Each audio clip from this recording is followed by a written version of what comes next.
अस्सलामु अलैकुम वरहमतुल्लाहि वबरकातुहू। ईद उल फितर एक अहम तरीन इबादत में से इबादत है और ये फ़र्ज़ है। ईद उल फितर की नमाज फ़र्ज़ है।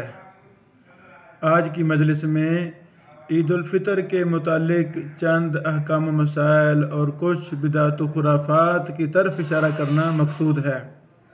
अल्लाह रब्बुल आलमीन हमारे हर काम में इत्तिबा सुन्नत को करने की तौफीक अता फरमाए। और सुन्नत है तो सब कुछ है, सुन्नत नहीं तो कुछ भी नहीं। कितना खुशकिस्मत है वो इंसान जिसकी खुशी जिसकी गमी कुरान और सुन्नत के मुताबिक।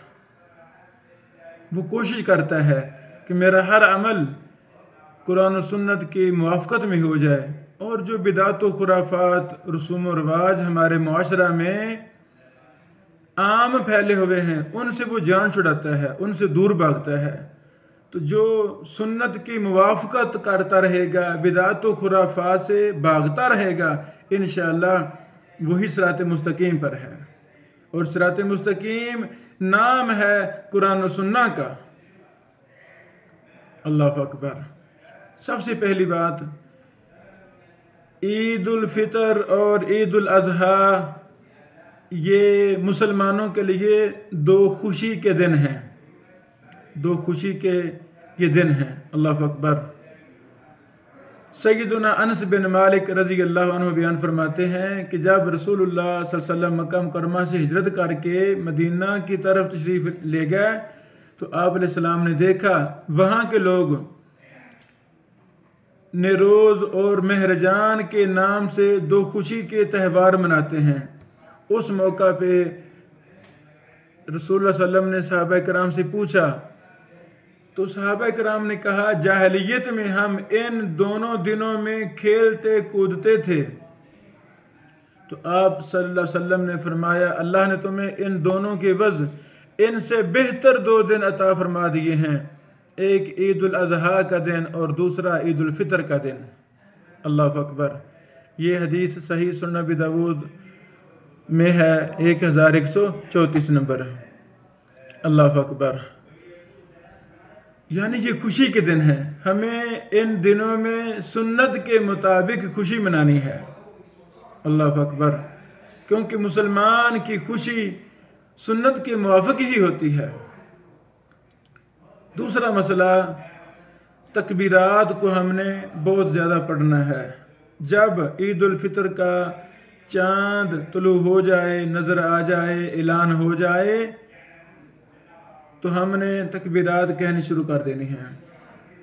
अल्लाहु अकबर, अल्लाहु अकबर, ला इलाहा इल्लल्लाह, वल्लाहु अकबर, अल्लाहु अकबर, वलिल्लाहिल हम्द, या दीगर कलिमात।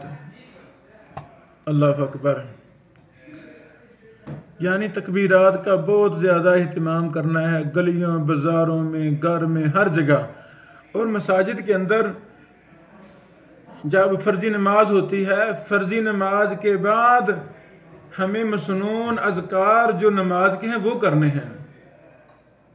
जब हम अज़कार से फ़ारग हो जाएं तो आप तकबीरात पढ़ें, कोई हर्ज नहीं है।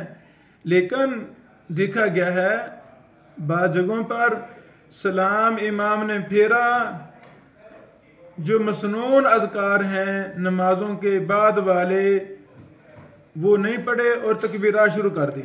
ये गलत है।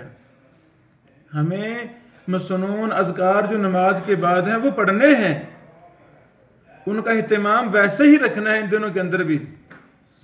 और उसके बाद जब हम इज़कार से फ़ारग हो जाएंगे तो फिर आप जो मर्जी करें, तकबीरात पढ़ें। मरहबा शेखना अतई तो ज़बीब अल्हम्दुलिल्लाह अल्लाह अकबर। तो तकबीरात का हमें एहतमाम करना है। ऐसे समझें खाना खाने से पहले बिस्मिल्लाह पढ़नी है तो बिस्मिल्लाह पढ़नी है ना, खाना खाने के बाद खाने की दुआ पढ़नी है। तो जो अदिया मसनूना जिन औकात में मुकर्रर है वो तो हमने वही पढ़नी है।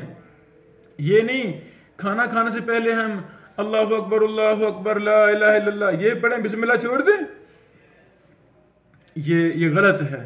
तो इसी तरह नमाज के फ़ौरन बाद हमें तकबीरात शुरू नहीं करनी चाहिए। इमाम साहब को चाहिए वो अपने मसनून अज़कार करें, लोग भी करें, बाद में जिसने तकबीरात कहनी है वो कह लेगा। अल्लाह अकबर अल्लाह अकबर। दूसरा मसला तकबीरात का, ख़वातीन भी अपनी मदम आवाज़ में तकबीरात कहें। अल्लाह अकबर। इसी तरह ईदैन के दिन रोज़ा रखना ये मना है। ईदैन के दिन ये खुशी के दिन है, खाने पीने के दिन है। अल्लाह अकबर। इनमें रोज़ा रखना मना है। सही मुस्लिम में हदीस है 2674 नंबर, रसूलुल्लाह सल्लल्लाहु अलैहि वसल्लम ने ईद उल फितर और ईद उल अज़हा के दिन रोज़ा रखने से मना फरमाया है, रोज़ा नहीं। यहाँ दो बातें, बाज़ लोग ईद उल अज़हा कुर्बानी वाली ईद में सुबह नमाज फजर से लेकर कुर्बानी तक कहते हैं जी हमारा रोज़ा है। ये कौन सा रोज़ा है? कोई ऐसा रोज़ा है जो 2-3 घंटे के लिए होता है?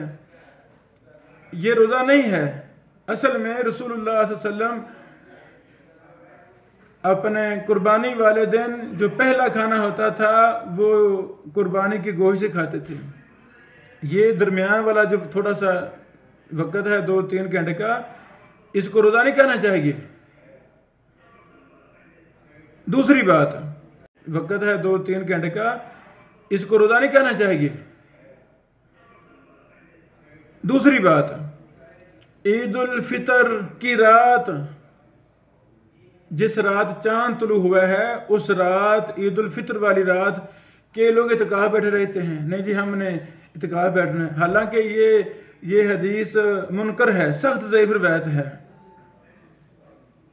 तो पता नहीं ये क्यों है। इत्काफ का वक़्त उस वक़्त ख़त्म हो जाता है जब ऐलान हो जाए, गवर्नमेंट मुल्क की ऐलान कर दे कि जी ईद उल फितर का चांद नज़र आ गया है, चांद नज़र आ गया, इत्काफ ख़त्म, अपने घरों को जाएं।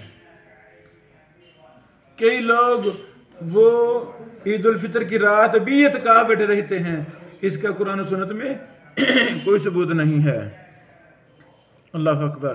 ईद उल फितर के दिन रसूलुल्लाह सल्लल्लाहु अलैहि वसल्लम खजूर सुबह सुबह खाते थे। अल्लाह अकबर अल्लाह अकबर। यानी वजाहत है, सैयदना बुरैदा रज़ी अल्लाह ताला अन्हु फरमाते हैं कि रसूलुल्लाह सल्लल्लाहु अलैहि वसल्लम ईद उल फितर के दिन खजूरें खाने के बगैर नमाज के लिए नहीं जाते थे। पहले खजूरें खाते, फिर ईद उल फितर की तरफ जाते। और ईद उल अज़हा के दिन नमाज पढ़ने के बाद ही खाते थे। कैसे खाते थे? फ़याकुला मिन उज़हियतिही, अपनी कुर्बानी का गोश्त खाते थे। तो इसको बाद ने कह दिया जी हमने रोज़ा रखा, हालांकि रोज़ा तो है ही नहीं। अल्लाह अकबर।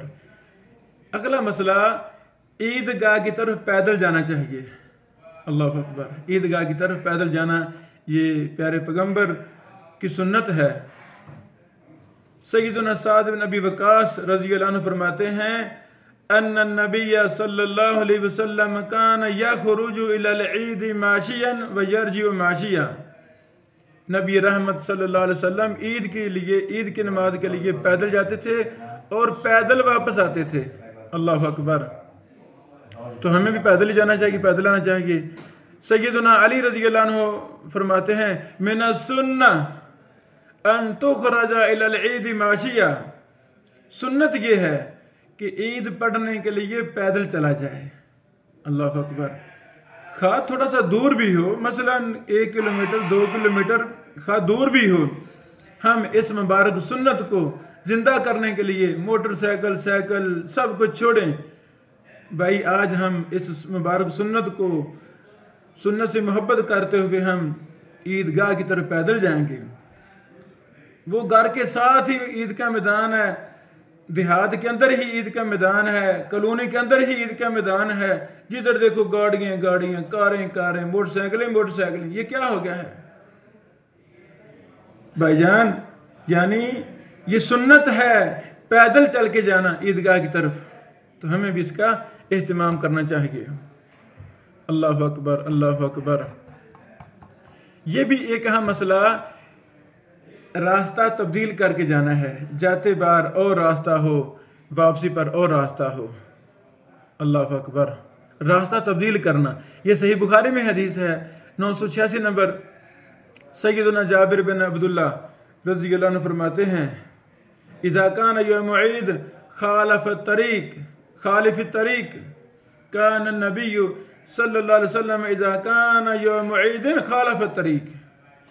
रसूलुल्लाह सल्लल्लाहु अलैहि वसल्लम ईद के दिन ईदगाह जाने और वापस होने के लिए रास्ता तब्दील फरमाते थे, यानी एक रास्ते से जाते दूसरे रास्ते से आते। इसमें क्या हिकमत है कि ये एक चीज़ें बयान की गई हैं, कुछ साबित कुछ गैर साबित, बहरहाल तो चूँकि ये सुन्नत है हमें भी इसको फॉलो करना है। जब हम जाएं तो एक रास्ते से जाएं, जब वापस आएँ तो दूसरे रास्ते से वापस आएँ। अल्लाह अकबर। ये सही बुखारी की हदीस है 986 नंबर हदीस है। अल्लाह अकबर, अल्लाह अकबर।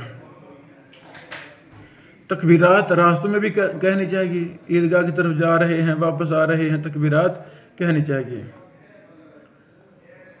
अल्लाह अकबर। ये वो मसाइल हैं जो ईद उल फितर के दिन हैं से तल्लुक़ इनका है। इसी तरह हमें गुस्ल करना चाहिए, अच्छे कपड़े पहनने चाहिए। ईद उल फितर की नमाज की तरफ जाने से पहले पहले हमें सदका फितर अदा कर देना चाहिए। अल्लाह अकबर। अब हम एक और नशिस्त में ईद उल फितर की नमाज पर भी कुछ बहस करते हैं। बारक अल्लाह फीकुम।